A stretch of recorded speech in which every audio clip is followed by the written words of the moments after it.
द्वारिका जाओ, द्वारिका जाओ, आटोया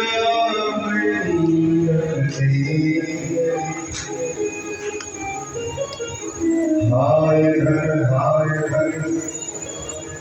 गावी रहे तू सोवत गया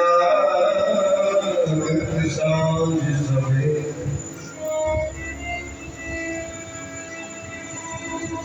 जल्दी बोले काय करना है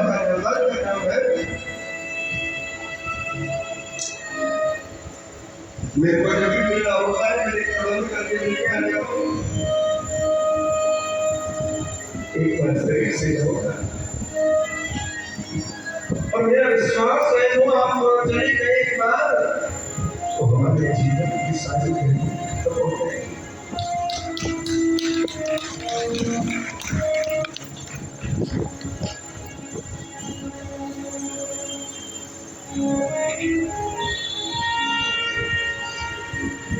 गरीब का कोई नहीं होता,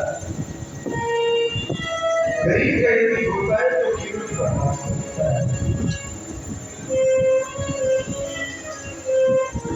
ध्यान देना ही दुनिया